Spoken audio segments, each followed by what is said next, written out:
elas estudam em escola diferente, períodos diferentes e são totalmente diferentes uma da outra, por mais que sejam parecidas, né? Assim, elas são totalmente diferentes uma da outra.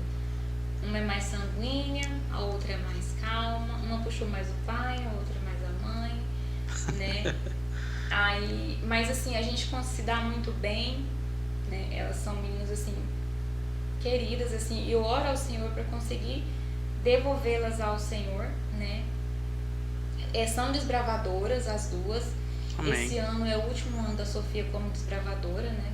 Sofia tem 15. É o último ano dela. Sofia que vai fazer 16 esse ano. Ela faz 15, porém Ah, ela faz já tá, 15. Ah, tá. Aí Tá, entendi. ela gosta muito de ler, né? Ela tem coleções de livros, ela é apaixonada por leitura. Que bom. A Sara é aquela que vai um pouco influenciada pela irmã. Então tudo que a irmã gosta, ela tenta gostar também, né? Hoje mesmo eu vou buscar ela na escola, que quando eu busco elas na escola a gente já vem conversando, né? Como é que foi, tudo mais. E ela falou, mãe, eu vou te falar uma coisa, mas não é pra contar pra ninguém, ó, porque ela sabe que às vezes eu pego e falo, né? E ela não gosta. Eu quero fazer taekwondo, né? Mas pode? Eu falei, porque ela já tentou fazer taekwondo algumas vezes por conta do pai. O pai é faixa preta de taekwondo, tem várias. Tem. Como é que fala? Diploma lá de primeiro lugar, e aí elas ficam. Eu falei, Sofia, se você quiser, porque a gente já tentou, elas começam e param, principalmente a menor. Eu não vou falar nada, se você quiser, simplesmente você tem que chegar no seu pai e falar pra ele, né? Eu falei, então tá bom.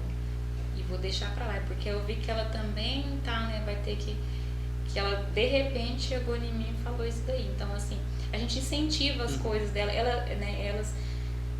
A Sara, ela já é mais duvidosa no que estudar. Eu vejo que ela quer muito agradar eu e o Jameson. É mais preocupada, sabe? Tá nas coisas, né? Até no combustível do carro ela é preocupada. A Sara, ela sofreu, que é a mais nova, ela sofreu muito problema de saúde no início da vida dela, né? E foi? Ela foi diagnosticada com hipótese diagnóstica de doença de Crohn. Então, assim, a gente teve um gasto muito grande, a igreja na época nos ajudou, a gente levamos ela para São Paulo, mas graças a Deus ela foi melhorando. Hoje ela tem síndrome de Tourette, né? O que é isso? A síndrome de Tourette, elas são tics, né? Tics nervosos que a criança dá. Tem alguns casos que tem que eles soltam aqueles palavrões, né? Não sei se você já chegou a ver, eles soltam às vezes alguns palavrões, assim, mas não é o caso dela. Sem ver. Do nada solta, sim. Fala. Ela fala uma palavra feia que você pensa, nossa, a menina tá possuída. Entendi. Mas ela não tem isso aí, ela tem somente os tics. Só que hoje, graças a Deus, a médica na época falou que ela, se fosse pra ela ser curada da Tourette, seria na adolescência. Né? Então hoje a gente vê uma melhora muito grande em vista do que ela já foi, porém ainda tem, né? São momentos quando ela fica muito ansiosa, né? Assim, se ela assistir algo que ela realmente gosta muito, ela vai ter crise da Tourette, né? E a questão do quebra-cabeça ajuda muito. Ajuda muito. Eu acho que ainda tem filmagens dela com crise de Tourette quando ela às vezes sentava para tomar café da manhã, alguma coisa assim, ela levantava da cadeira, né, e dava aquele pulo não sei quantas vezes, né, e aí tomou a medicação, né, que foi passada para ela, e aí hoje ela tá sentindo, tem as crises, mas são bem menos em vista do que já foi, e a gente teve muito apoio da escola, né, muito apoio da escola, a escola que foi a escola Marcúcia aqui em Barra do Garças, apoiou demais. Ali são regidos por fleiras, né? E eles ajudaram muito ela, muito na época, né? A Sofia não, a Sofia ela já teve na questão de uma vida mais saudável, mais preocupada com a irmã. Ok. Mas assim, a que fala mais, né? Quem é que fala mais, que é mais animadinha? A Sara, ela fala bem mais. Assim, as duas é calada, né, gente? Mas elas são muito discretas, minhas filhas, assim. Eu acho que as duas eu converso mais, ninguém puxou eu, sabe? Mas, assim, as duas puxou o pai. Só que ainda fala, mas um pouquinho menos vergonhosa, é a mais nova. A mais velha, Sofia, não é fácil lidar. É muito difícil, porque ela é muito velha para a idade dela, eu falo. Ela é muito sistemática. Ela é muito sistemática. Tem coisas assim que ela fala, eu falo, gente do céu, é incrível. Então, é um pouco difícil para lidar com ela. Deus tem que dar uma sabedoria. Por isso que eu falo para vocês, mães que estão escutando, que estão assistindo, né? A importância da gente estar no lar, né? Eu tenho amigas, muitas amigas que deixaram de ter uma vida assim, profissional para educar os filhos, né? E tenho amigas também que optaram pela vida profissional, nada a ver, porque nada a julgar isso aí, porque cada um sabe a situação, né? Então, assim, às vezes tem situações que a gente tem que sair de casa para ajudar o marido da gente, entendeu? Só que, assim, o meu marido, ele me dá muito apoio até onde a gente vê conseguir. Ele prefere que eu eduque as minhas filhas, que bom, entendeu? Do que deixar elas ali sozinhas. Então, assim, a gente conversa, a gente troca mensagem com as outras amigas minhas que também optaram por educar seus filhos, e não é fácil. E a gente imagina se a gente não estiver próximo deles, perto deles, porque a gente tem que estar corrigindo eles o tempo todo, corrigindo quanto tempo eles estão no celular. Que nem eu falei pra você, a gente é o termômetro da nossa casa. A gente tem que ficar ali toda hora corrigindo os nossos filhos, entendeu? O que ele está fazendo, né? Fez o culto familiar, a leitura do ano bíblico, entendeu? Não tem como aquele negócio, às vezes, a gente chegar em casa cansado e aí, né? Só que assim, eu louvo e agradeço ao Senhor pela oportunidade que Deus dá, desse momento, eu poder estar junto delas educando. Porque isso não é para todo mundo que consegue. Às vezes umas até querem, né? Mas não conseguem porque o financeiro não deixa. E outras não querem mesmo também, né? Você já não quer, mas é muito bom. É gratificante. Esse prêmio, esse salário que às vezes a gente recebe por trabalhar fora, eu não vou receber aqui. É algo que somente o Senhor Jesus pode nos entregar no dia da sua volta. E eu quero poder chegar adiante e falar, Senhor, o meu trabalho foi feito. Errado, errei em algumas coisas, sim. Mas pelo menos eu falo, Senhor, eu tentei fazer um pouquinho do jeito que você ensinou, né? Então, a gente vai indo. Que bom. Na questão de você também, da vida minha em casa, que nem eu falei que eu sou... Chegando ao mestrado, né?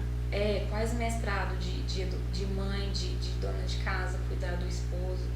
Eu também tive meu pai. Meu pai, ele morou com a gente poucos dias. Ele sofreu um AVC muito cedo.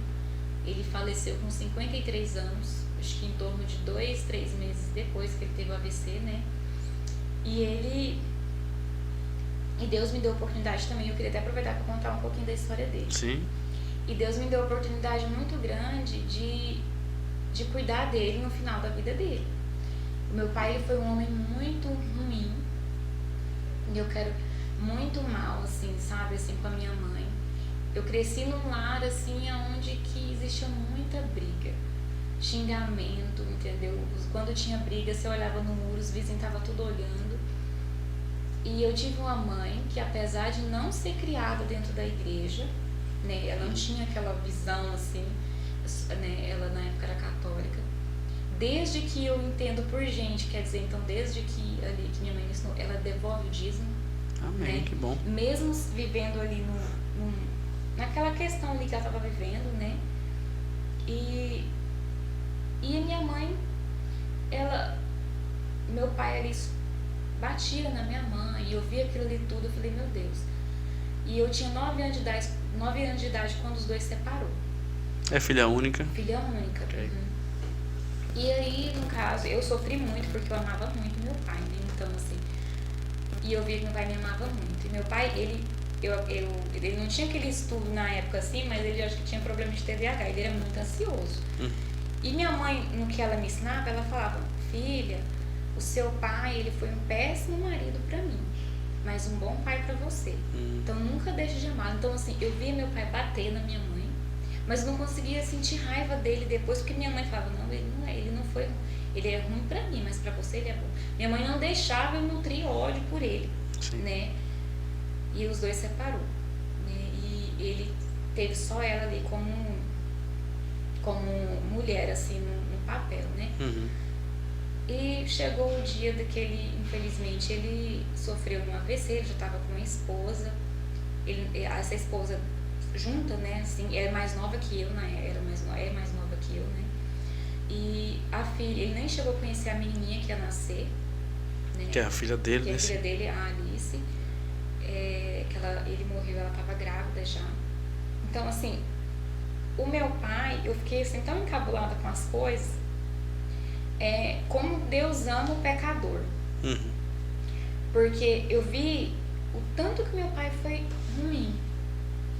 Eu tinha medo do Jameson, do meu marido, ver as coisas ruins do meu pai e às vezes não querer ir lá, entendeu? Porque meu pai, infelizmente, era um homem que usava de mentira, né? Então, assim, eu tinha medo do Jameson do meu marido ver isso nele, né? Só que graças a Deus meu marido nunca falou nada e, né, até gostava, nunca questionou o meu pai, né? E ele acabou que ocorreu assim dele sofrer esse AVC.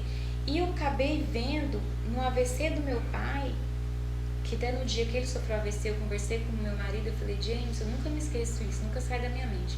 Meu pai sofreu um AVC, ele tava morando em Goiânia, né? Ele tá lá no Hugo, aí para fazer um raio-x. Aí meu marido pegou e falou, não, vai ficar tudo bem, não precisa se preocupar. Só que não ficou tudo bem. Então aquilo ali ficou na minha mente, sabe? Meu marido me falou que ia ficar tudo bem, mas não ficou. Eu tive aquele pensamento, né? Não foi da forma que ele disse, né? Só que depois eu pude entender que da forma que meu marido falou que ia ficar tudo bem, ficou tudo bem. Porque a morte, entendeu? Ela não é um fim. Eu não consigo ver, hoje mesmo estava lembrando do pai, eu não consigo ver a questão, nunca mais eu vou vê-lo, né? Amém. Então, assim, daqui a pouco, eu não consigo, a gente vai ver ele. Então, quando meu pai sofreu esse AVC, a gente começou a ver a mão de Deus em cada detalhe, pastor, na vida de um pecador mentiroso, que batia em mulher, agressivo, entendeu?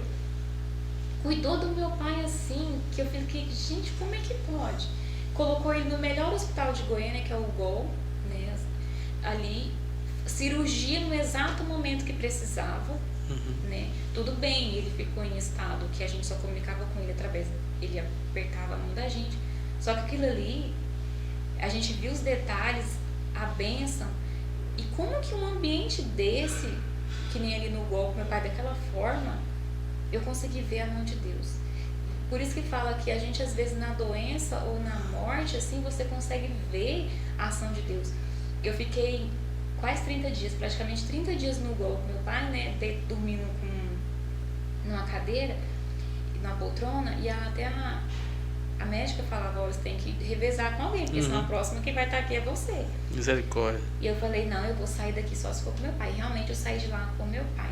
A esposa nova dele não pôde estar junto. Não, ela desistiu dele, entre aspas, assim. Ela falou, porque era para ela vir embora com a gente quando ela teve alta. Ela falou, Naisla, eu resolvi não ir. Tipo assim, ela abandonou o barco ali, entendeu? Okay. Só que meu pai, conversando com ele através dos apertos, ele não queria que ela fosse. Ele não queria que ela fosse. E meu pai voltou aqui para Barra do Garças, para onde ele nunca deveria ter saído. Da onde ele nunca deveria ter saído. Até falei para ele. Eu conversando com ele antes dele sofrer o AVC, quando eu falei, pai, vem para Barra do Garças, ele falava para mim, minha filha, eu só vou para ir no dia que for para você cuidar de mim. E foi justamente isso que aconteceu. Ele veio quando foi para me cuidar dele. Ele estava morando em Goiânia. Né? E ele veio e ele falava, eu vou para quando você for cuidar de mim. E ele veio quando foi para me cuidar dele, que ele estava com AVC. Então, assim, ele se tornou uma criança ali. A gente tinha que banhar ele, limpar ele, né?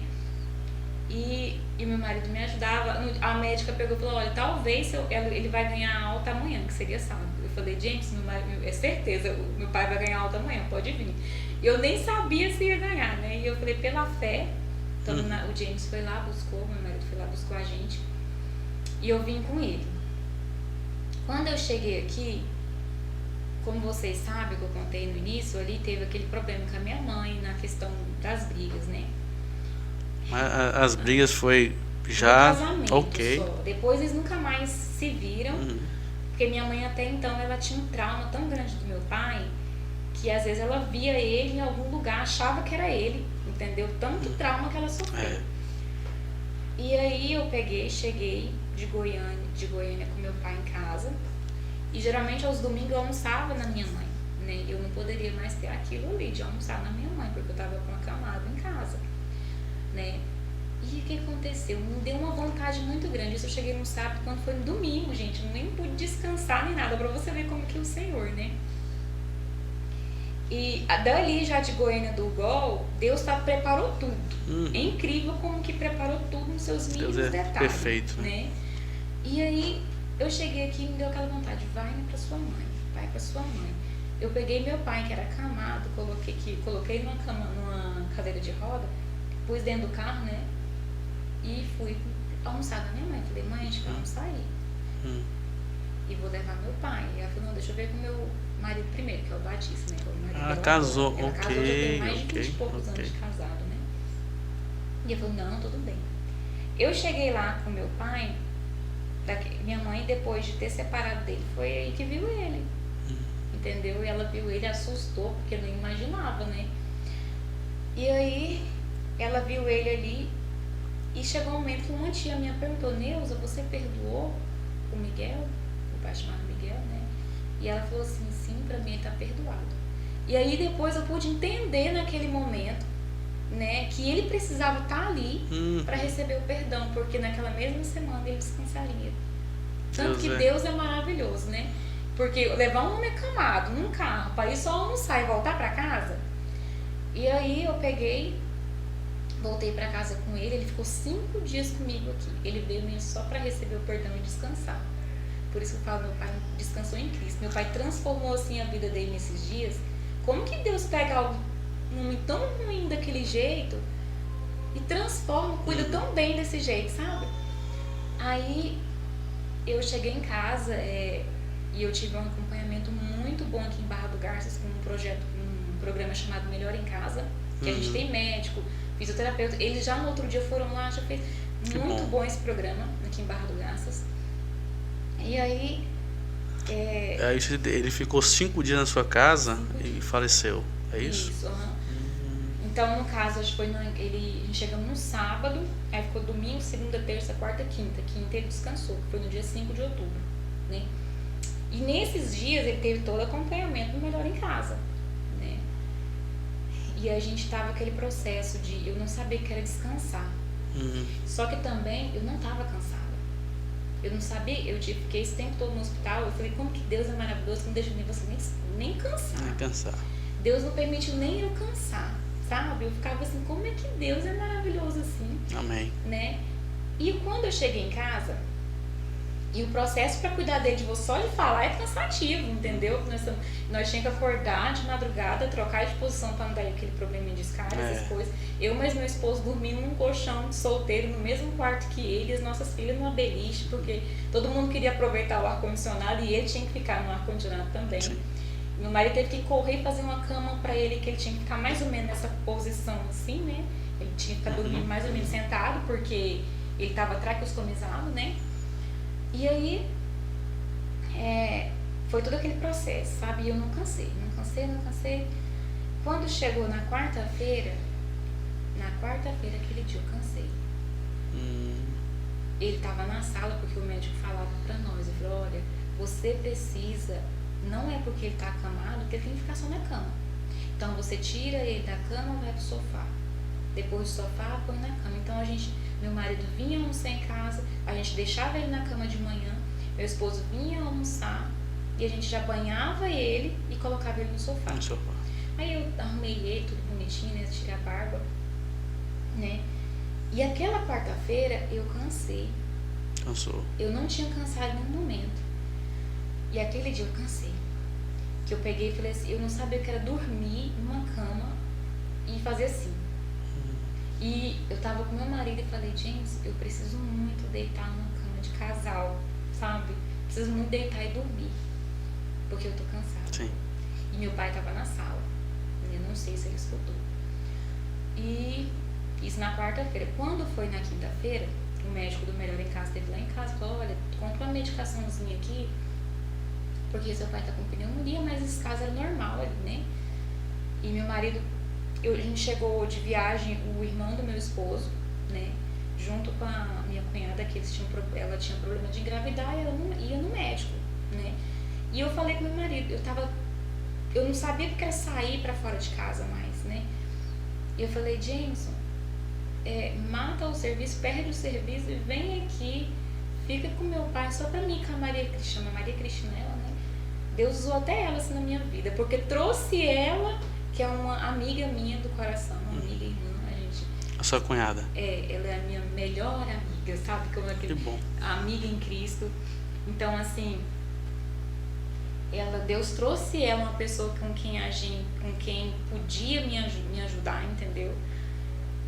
E ela veio para fazer um tratamento médico e eu falei, eu quero ir com você, né? Eu falei, James, mata serviço, vem pra cá, pra casa, né? E que eu vou com ela pro médico, porque eu preciso ver gente. Eu pegamos o carro e fomos. Quando eu cheguei na rua, que eu estacionei o carro, meu marido já me liga. Falou, Naisla, o seu pai não tá bem. Entendeu? Não tá bem. Entramos pra sala. Na parte da tarde. Na parte da tarde. Okay. E nisso, detalhe, em nenhum momento de quando meu pai saiu da UTI, eu não saí de perto dele. Em nenhum momento. Foi a primeira vez que eu saí de perto do meu pai. Primeira vez. Pra ele descansar. E aí, meu marido, quando eu saio da sala do médico, meu marido me liga, seu pai já morreu. Então foi assim, ó, aquela coisa muito rápida. Só entender, então ele ligou pra você. Na hora que eu estacionei o carro pra ir no médico. Aí pediu pra voltar. Não, é isso? Ele não. Falou, nem pediu pra voltar, não. Seu pai não tá bem, mas ele falou assim que o pessoal do Melhor em Casa tava lá. Então eu fiquei, né, gente? Então eu fiquei mais tranquila. E aí quando, pra você ver como Deus cuida dos detalhes.